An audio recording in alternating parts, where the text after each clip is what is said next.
नमस्कार, एमएच1 न्यूज में आपका स्वागत है। मैं हूं विकी जैन। आजकल बार बार यह आवाज उठती है कि लड़कियां सुरक्षित नहीं हैं, महिलाएं सुरक्षित नहीं हैं। वो कहीं भी निकलती हैं तो उन्हें डर बना रहता है, आखिर वो कैसे अपने घर से ऑफिस जाएं या ऑफिस से घर लौटें। और अक्सर ग्रेवयार्ड शिफ्ट से लौटते वक्त कुछ ऐसी घटनाएं भी हुई हैं जिन्होंने हमें शर्मसार कर दिया। हम सोचने पर मजबूर हो गए हैं, हम किस समाज में रहते हैं। क्या ये एक सभ्य समाज है जहां पर महिलाएं सुरक्षित नहीं है? और इसी को लेकर अब कोर्ट भी सख्त हो गया है। लड़कियों से छेड़खानी की बढ़ती घटनाओं पर सुप्रीम कोर्ट ने कड़ा रुख दिखाया है। कोर्ट ने सार्वजनिक जगहों पर लड़कियों से छेड़छाड़ के मामले में न केवल केंद्र को बल्कि तमाम राज्यों को सख्त दिशा निर्देश जारी किए हैं। इस अपराध पर लगाम लगाने के लिए कोर्ट ने राज्यों से कहा है कि वो metro station, railway station, bus stand और पार्क समेत तमाम सार्वजनिक स्थल, चाहे वो मंदिर हो, मस्जिद हो, गुरुद्वारे हो, वहां पर जो महिला पुलिसकर्मी है उन्हें तैनात किया जाए, उन्हें सादी वर्दियों में तैनात किया जाए, जो कम से कम उन लड़कियों पर जो छेड़छाड़ हो रही है उससे रोक लगाई जा सके। और साथ साथ इस तरह के पॉकेट बनाए जाएं जहां पर आकर लड़कियां अपनी शिकायतें दर्ज करा सके और इन चीजों पर रोक लगाई जा सके। पहले आपको पूरी रिपोर्ट दिखाते हैं, उसके बाद हम इस चर्चा को आगे बढ़ाएंगे।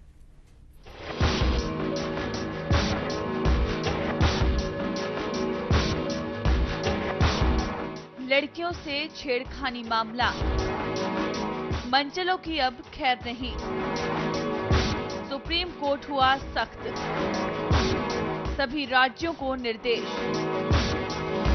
सार्वजनिक जगहों पर हो तैनाती, महिला पुलिस कर्मियों की तैनाती,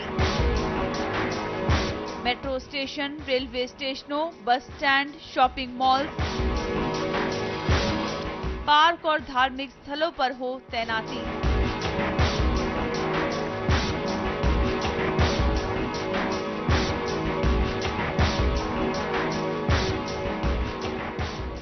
सार्वजनिक जगहों पर लड़कियों से छेड़खानी करने वाले मंचलों की अब खैर नहीं। सुप्रीम कोर्ट ने इस समस्या से निपटने के लिए कई दिशा निर्देश जारी किए हैं। छेड़खानी के नतीजे को खतरनाक करार देते हुए कोर्ट ने सरकार से सार्वजनिक स्थलों पर सादी वर्दी में महिला पुलिसकर्मियों को तैनात करने को कहा है। न्यायमूर्ति के.एस. राधाकृष्णन और दीपक मिश्रा की पीठ ने सभी राज्यों और केंद्र शासित प्रदेशों की सरकारों को निर्देश दिए हैं कि वे bus stand, railway station, metro स्टेशनों, सिनेमा घरों, शॉपिंग मॉल, पार्क और धार्मिक स्थलों समेत तमाम सार्वजनिक जगहों पर सादी वर्दी में महिला पुलिस अधिकारियों को तैनात किया जाए ताकि छेड़खानी की घटनाओं पर नजर रखी जा सके। कोर्ट के दिशा निर्देश जरूरी हैं क्योंकि इस अपराध से निपटने के लिए एक समान कानून नहीं है। Bureau report, MH one news. कहीं ना कहीं हम कमजोर रहे हैं अब तक इस कानून को लागू कर पाने में या मंचलों को रोक पाने में, तभी सुप्रीम कोर्ट को इतने सख्त दिशा निर्देश देने पड़े। और न केवल केंद्र को, तमाम राज्यों को दिशा निर्देश दिए गए हैं कि वो महिलाओं पर और लड़कियों से जो छेड़खानी के मामले होते हैं उन पर रोक लगाए। हमारे साथ इस वक्त हमारे दो मेहमान हमारे स्टूडियो में मौजूद हैं। संजना जॉन जी, जो कि एक समाज सेविका भी हैं और साथ साथ एक फैशन डिजाइनर भी हैं। संजना जी, स्वागत है आपका। साथ साथ हमारे साथ मौजूद हैं अनिल कुमार शर्मा जी, जो दिल्ली हाईकोर्ट के वकील हैं। सुनील कुमार शर्मा जी, माफ कीजिएगा सुनील जी। तो सुनील जी, आपका बहुत बहुत स्वागत है एमएच1 न्यूज में। सुनील जी और संजना जी, ये दो ऐसे लोग हमने इसलिए अपने आज पैनल में इस वक्त साथ जोड़े हैं क्योंकि कहीं ना कहीं सवाल कानून का भी है, सवाल महिलाओं का भी है। और संजना जी खुद एक फैशन डिजाइनर हैं, इनके साथ जो लड़कियां काम करती हैं, जो कहें कि महिलाएं काम करती हैं, वो उस जगत से आती हैं जहां कहा जाता है कि फैशन बहुत ज्यादा चलता है। तो क्या वहां भी इसी स्थिति है? क्या वो खुद मानती हैं? दिल्ली में रह रही हैं, वो मुंबई में भी रही हैं, उन्होंने तमाम देश के बड़े शहरों को भी देखा है। तो संजना जी, शुरुआत आपसे करते हैं। जिस तरह की बातें की जाती हैं कि छेड़खानी होती है, अक्सर इस तरह की आवाजें आती हैं कि महिलाओं से छेड़खानी इसलिए होती है क्योंकि खुद महिलाएं अपने आप को पूरी तरह से प्रिपेयर होकर नहीं चलती, इस तरह के कपड़े पहनती हैं, इस तरह से चलती हैं या इस तरह की हरकतें करती हैं वो चलते हुए कि लड़के मजबूर हो जाते हैं। बार बार कुछ लोगों की तरफ से इस तरह की बातें आई। नहीं, मजबूरी की बात बोले तो डेफिनेटली हमारे कंट्री कंजर्वेटिव है। बिल्कुल। और जैसे मैं न्यूयॉर्क में ड्रेस करती, ऑब्वियसली मैं इंडिया में छोटे शहर में ये नहीं करनी चाहिए, बट इसका मतलब ये नहीं कि अगर ऐसा कोई करते उसको किसी का राइट है उसको कुछ करने का या गंद बोलने का और ईव टीजिंग करने का। सो आई थिंक अच्छा हुआ कि छोटे चीज़ों से बड़ा हो जाते हैं क्योंकि पहले से बात से बढ़ के उनको गुस्सा आके फिर उनको वायलेंस तक पहुंचवाते हैं। काफ़ी केसेस देखते हैं अब हर दिन पेपर्स में। So I think it's a good thing. अब तो कम से कम एक डर है कि लड़कियां बाहर जाते तो they feel protected, and even जो लड़के हैं उनको अब पता चलेगा कि ये नहीं कि मैं कुछ भी बोले कुछ भी करे and there is nobody to ask, पूछने वाला कोई नहीं है। सो एक यस, लड़कियां को भी अपने आप अपने देखभाल करना ज़रूरत है। ये नहीं अंदर रात के 12 बजे अगर आप अकेले कहीं जाते then you have to be careful. Sharma ji, यहाँ संजना जी कह रही है कि इससे फर्क पड़ेगा, लेकिन यहाँ बहस का मुद्दा ये भी उठ रहा है बार बार, क्या सचमुच फर्क पड़ेगा? आज हमारे देश में खासकर अगर हम दिल्ली की बात करें, बलात्कार की घटनाएं अगर हम देख लें, लड़कियों के साथ जो घटनाएं हुई हैं पिछले 1 साल में, जो आंकड़ा बढ़ा है 20% आंकड़ा दिल्ली में बढ़ा है। अगर पिछले साल की और इस साल की बात करें 20% और बढ़ गया है महिलाओं के साथ छेड़खानी का। आप कैब में निकलते हैं तो कैब वाला आपके साथ बदतमीजी करता है, आप ऑटो में बैठते हैं तो ऑटो वाला आपको छेड़ता है, आप बस में जा रहे होते हैं तो किस तरह का शोषण होता है, मुझे कहते हुए शायद टीवी पर उस बात को शर्म महसूस हो रही है। तो क्या इस तरह के दिशा निर्देशों का फर्क पड़ेगा या हमें निचले स्तर से सुधार लाना पड़ेगा? जागरूकता की भी जरूरत है। देखिए, इसमें सुधार हमें निचले स्तर से ही शुरू करना पड़ेगा।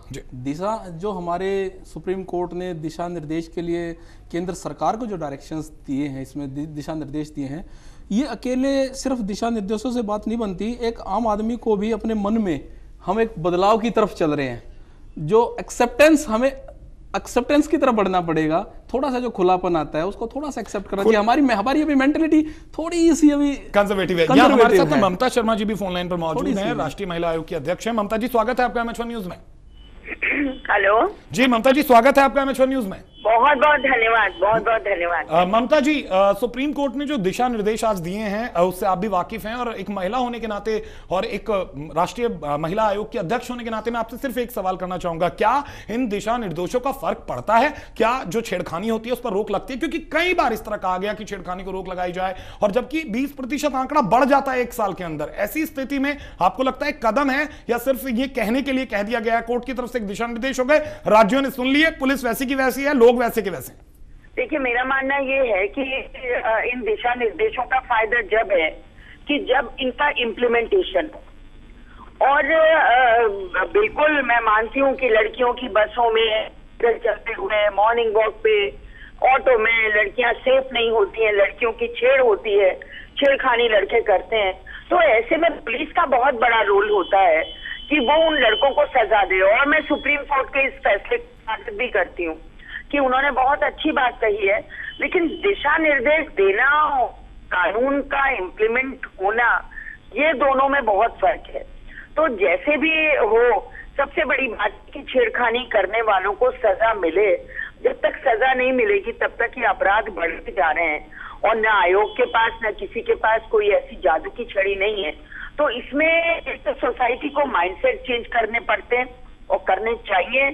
और इसके लिए मैं तो यही कहूंगी कि पुलिस का बहुत बड़ा रोल है। पुलिस को चाहिए कि वो इन मामलों में बिल्कुल लड़कों को पकड़ के सजा दे। लेकिन ममता जी, मैं क्षमा चाहूंगा, आपको रोक रहा हूं, लेकिन क्या आपको नहीं लगता कि अब छेड़खानी जैसी चीजों को लेकर जिस तरह से कोर्ट ने कहा है, इसका एक नेगेटिव इंपैक्ट भी जा सकता है? अक्सर ऐसा भी होता है कि कई बार बहुत छोटी सी बात बहुत बड़ी हो जाती है और कहीं ना कहीं बदला लेने की नीयत पैदा हो जाती है। आज एक टीजिंग, जो आप कहें कि आज से 20 साल पहले या 25 साल पहले हल्की फुल्की छेड़छाड़ होती थी, वो लड़कियों को भी पसंद आती थी। बहुत सभ्य तरीके से छेड़खानी कभी सभ्य नहीं हो सकती, मैं बार बार कहना चाहूंगा, लेकिन एक हंसी मजाक जो होती थी, अगर आज की स्थिति वो हो जाती है तो इसका नेगेटिव फायदा भी उठाया जा सकता है। ममता जी, हंसी मजाक की जहां तक बात है, ये एक बहुत हेल्दी एटमॉस्फेयर में होती है जी, लेकिन जिस तरह के वातावरण आजकल बन गए हैं, जिस तरह से लड़कियों पे गंदे कमेंट्स किए जाते हैं, वो बहुत खराब है। और मुझे लगता है कि 99% लड़कियां उन गंदे कमेंट्स को पसंद नहीं करती होंगी, ये मैं जरूर कहना चाहूंगी।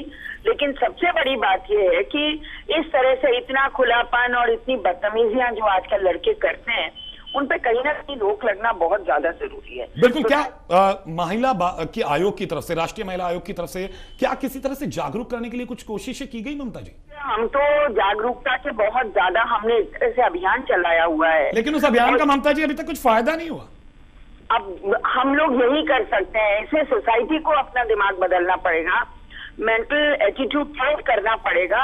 और मैं तो सही और बहुत खुले तौर पे कहती हूँ कि जब तक समाज साथ नहीं आएगा और समाज बदलाव की तरफ नहीं जाएगा तब तक बदलाव आना बड़ा मुश्किल है। ममता जी, एक आखिरी सवाल मैं आपसे जानना चाहूंगा, रात के 2 बजे अगर आप गुड़गांव से अकेले आने की हिम्मत कर पाएंगी, दिल्ली जैसे शहर में अगर आप गुड़गांव से दिल्ली आना चाहती हैं, तो आपको लगता है कि आप बिना झिझक बिना डर के आ सकती हैं अकेली? देखिए, इतने मामलात हो रहे हैं कि आप बिल्कुल भी हिम्मत नहीं कर पाते हैं ये सब करने का, तो पेरेंट्स को भी चाहिए कि इतनी रात को लड़कियों को ना भेजें, क्योंकि जिस तरह के मामला सामने आ रहे हैं बड़े ही खतरनाक हैं और जिस तरह से ग्राफ इन अपराधों का बढ़ रहा है तो सरकारों को ध्यान देना चाहिए। मैं तो सीधी बात कहती हूं। बिल्कुल, लेकिन जिस तरह से आज हमारे यहाँ बीपीओज आ गए हैं, मल्टीनेशनल कंपनीज आ गई हैं, आप कहना चाहती है लड़कियों को नाइट शिफ्ट ही नहीं करनी चाहिए? नहीं, क्यों नहीं करनी चाहिए? जितना लड़कों का अधिकार है उतना लड़कियों का भी। लेकिन अगर वो नाइट शिफ्ट करेंगी तो रात को निकलेंगे ममता जी? जो कंपनीज है इनकी भी जिम्मेदारी है कि लड़कियों को सिर्फ उनके घर पहुंचाएं, ऐसा नहीं है। बहुत बहुत शुक्रिया ममता जी हमसे बातचीत करने के लिए। राष्ट्रीय महिला आयोग की अध्यक्ष ममता शर्मा हमारे साथ ही, हम इस पे बात करेंगे अपने मेहमानों से भी, लेकिन ममता जी खुद मानती है कि वो खुद आज एक ऐसी जगह पर होकर भी हिम्मत नहीं कर पाती हैं कि वो रात के 2 बजे आ सके। लेकिन ऐसी वजहें क्या है? हम बार बार दूसरी चीजों पर डाल देते हैं, कंपनीज को सुविधाएं देनी चाहिए, हमें अपनी सुरक्षा खुद करनी चाहिए, लेकिन सरकार क्या कर रही है, पुलिस क्या कर रही है, और क्या हमारी मानसिकता इतनी खराब हो चुकी है कि एक महिला भी अगर जो 40 बरस की उम्र से ऊपर है वो भी अकेले हिम्मत नहीं करती सफर करने की, या रात को दिल्ली जैसे शहर में जो राजधानी है देश की वहां पर सफर करने की। इससे अंदाजा लगाया जा सकता है हम किस तरह के डर के साए में जीते हैं। छोटा सा ब्रेक लेते हैं, वापस लौटेंगे, बने रहिए हमारे साथ।